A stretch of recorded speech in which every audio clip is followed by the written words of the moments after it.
Howdy peeps, hope you're doing well. It's been a while since I've done a sort of MGTOW red pill video, and I think given the occurrences that I've seen recently, something worth talking about.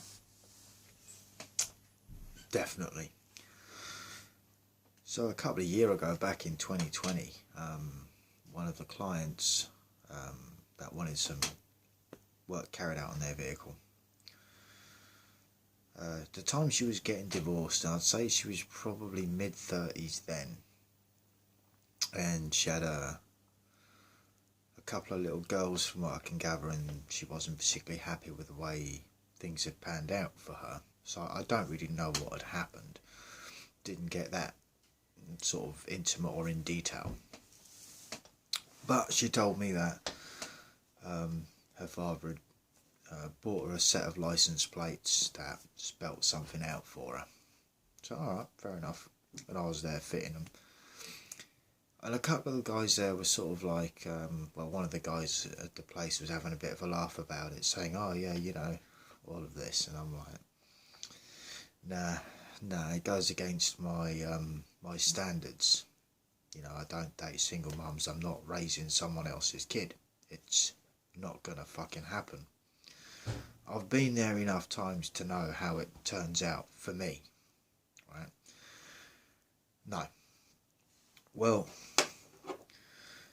although that client had been coming back every now and then to have little bits and pieces done, she came back recently, and one of the lads said, oh yeah, you know, her face looks a real mess. And initially I hadn't seen her when she first come in the morning, and I was like, alright. And make no mistake, she's got a nice body, or at least it, you know, like a lot of these women, they have nice bodies all the time. They're wearing yoga pants. I mean, whether gravity kicks in as soon as the yoga pants come off, I don't know, probably. But that's a them problem and not a me problem, right? Anyway, she came in later that afternoon, and I made a point of sort of sticking my head round the corner and having a look, and then I just instantly knew. Meth head. Someone that lives in an affluent area,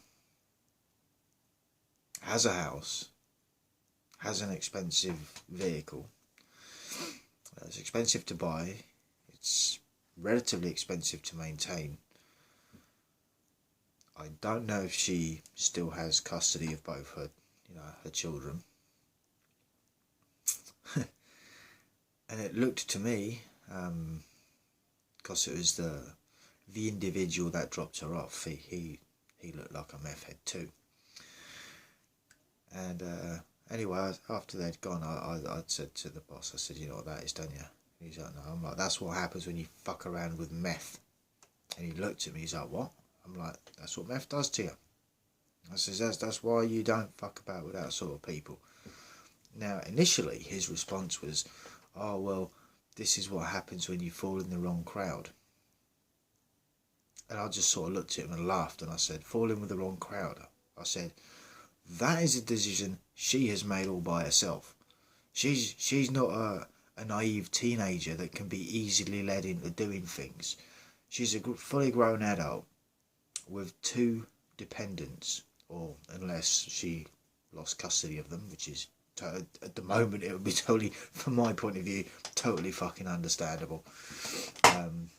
Meth heads can't raise kids. I mean, they can't do much really. You know, they're not functioning properly, and just wow, you know. But it's the way it's the way the other guy was like, oh yeah, it's what happens when you fall in with the wrong crowd. I'm like, no. Let's hold them accountable for their actions.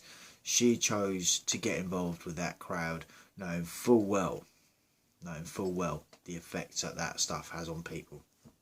And if she didn't know the effects that it has on people, then maybe she should have fucking researched it before making that decision. Bearing in mind she's got 2 dependents to think about, right? 2 young children. And you know what? It was at that moment when I thought to myself, I'm glad I'm the person I am now. More intelligent, more red-pilled, right? You see, you go back many years, like with a lot of guys, where the first thing you want to do is put on your Captain Saberho cape and outfit, and you want to go and try and save them. Yeah, you try and save a meth head, let me know how that pans out for you. It's like anything else, right? It's like any other type of addiction. You know, I'm talking about harsh addictions. I mean, smoking is bad enough, right?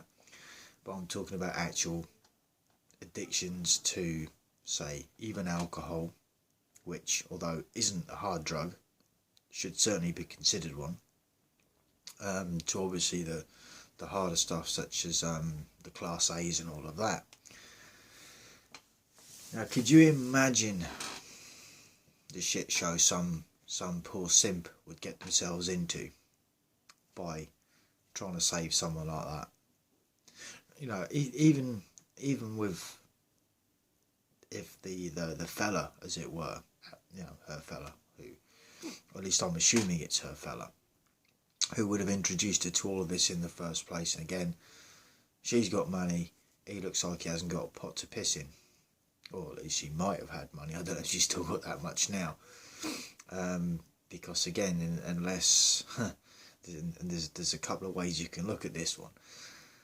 Unless he's supplying it, which he doesn't seem to be the case.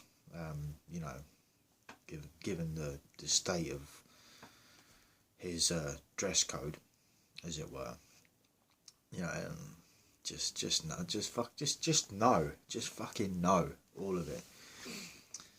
But it was a lack of accountability still that really sort of got me with the other lad at work. And I'm like, how can you just dismiss them? Either that, or he's still thinking like, you know, we have to, you know, treat women like fucking children.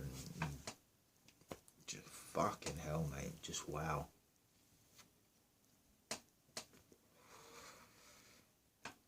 And it was a shame. It was a shame to see, really. I mean, she was really pretty when I saw her.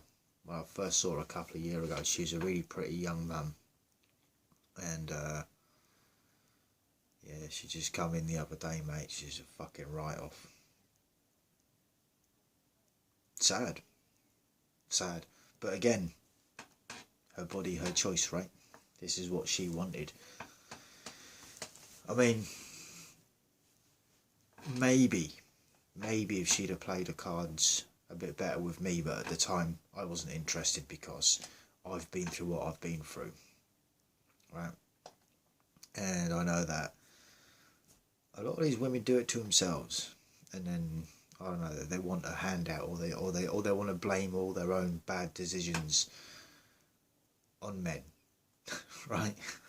They do. It's not them and their decision. And the same goes for the guy that said, oh yeah, it's the crowd that she's fallen in. It's not the crowd that she's fallen into. It's a crowd that she chose to fucking be with. And it infuriates me. In fact, if I'm honest, the whole lack of accountability and personal responsibility fucking angers me when I see it. On a grand scale, it does me in. It really does do me in.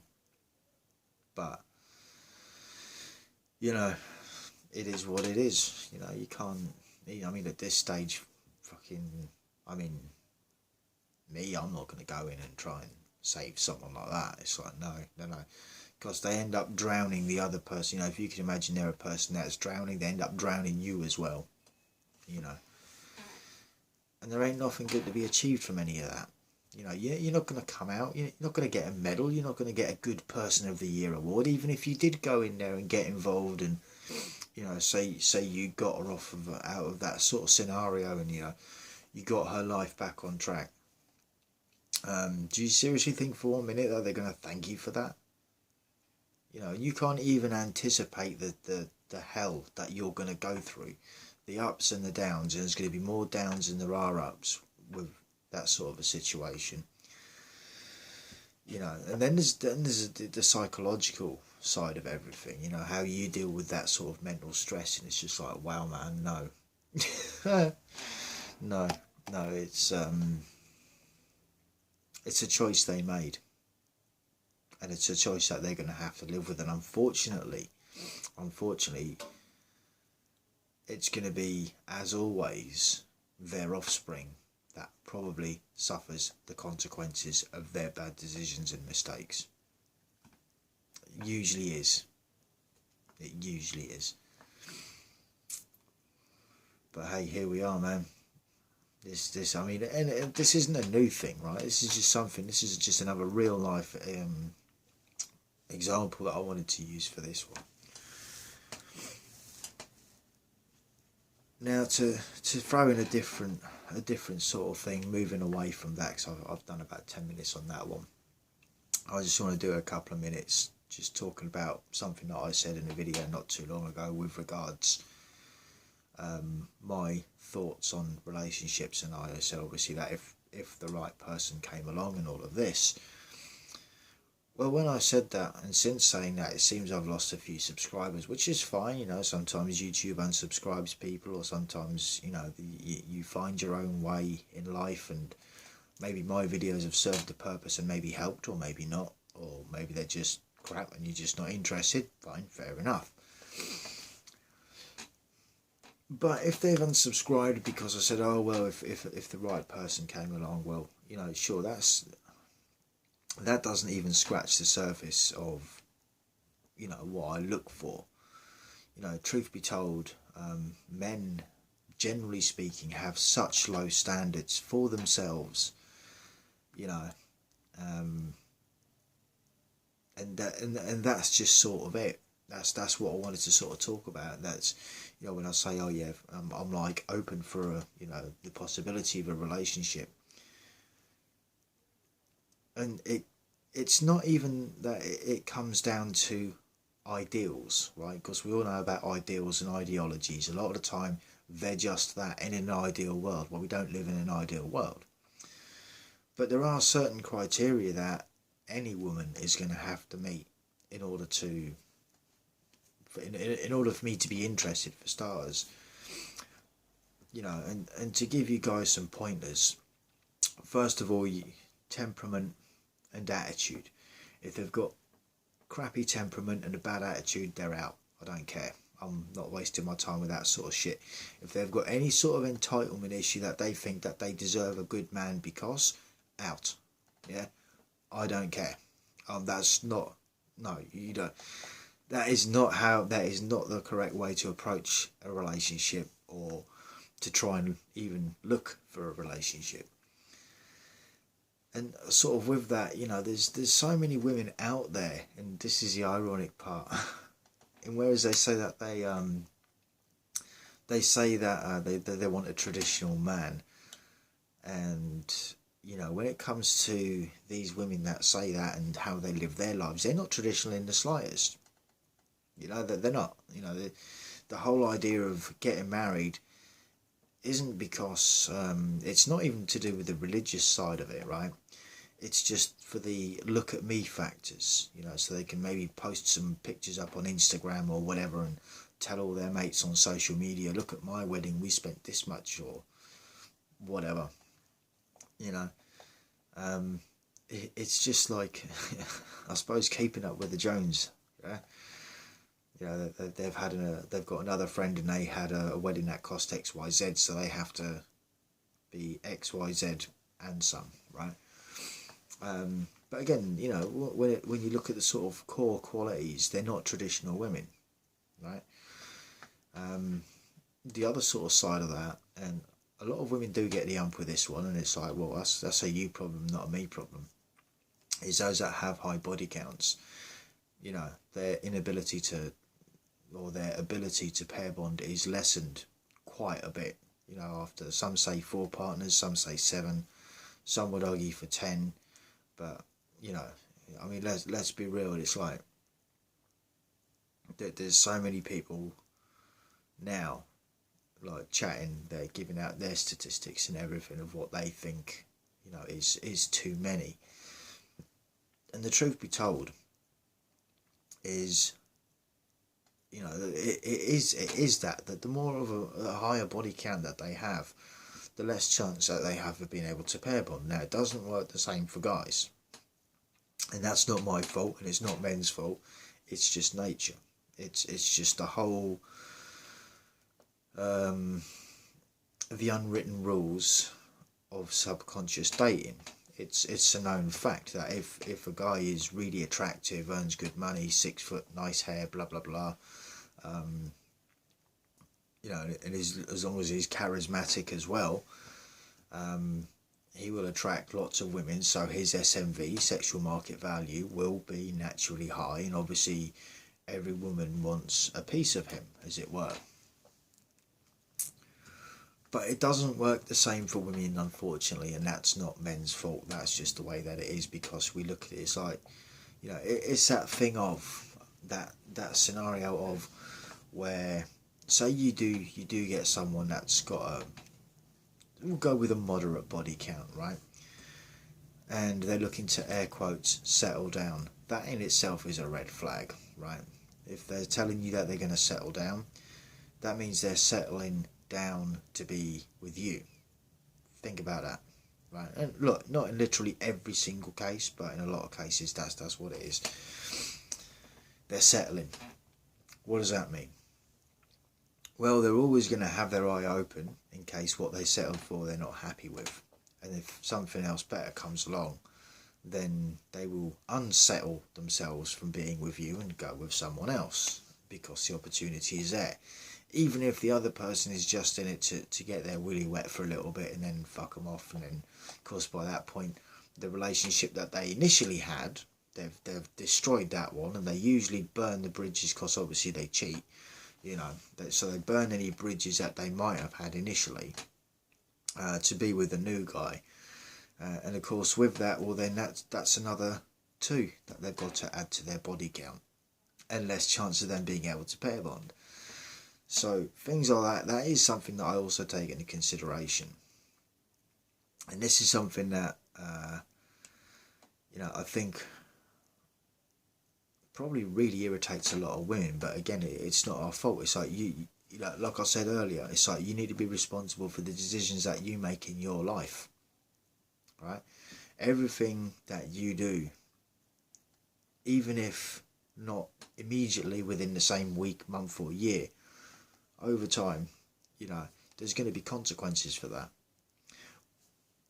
And with that, digressing back to the whole women that settle with you, a lot of the time,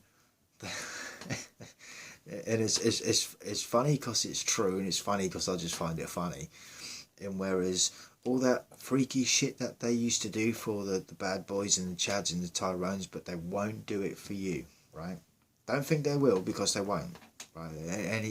Any little fantasy that you might have had, it's probably not going to happen. So, because again, you know, the high body count, it's fucked them up mentally a little bit, fucked them up emotionally, and this is where we're at.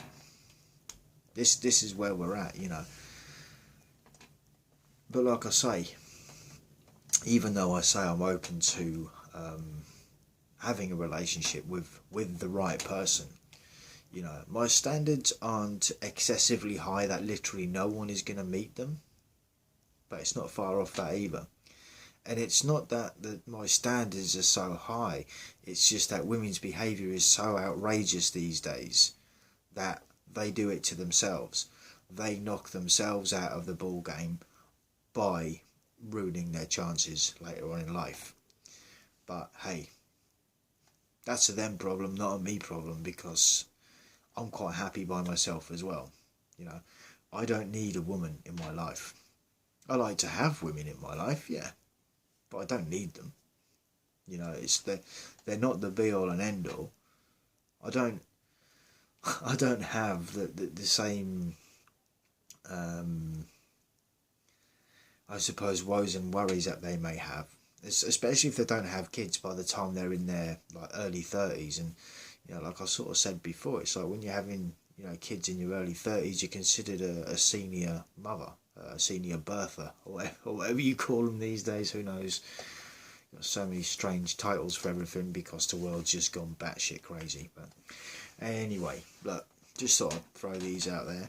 And I just want to point out, no, I don't hate women. I'm just pointing out that because a lot of women will generally get the arse about me telling them how it is, and you know, they might not like the standards that I have, and it's like, well, you just don't like the fact that I've got standards.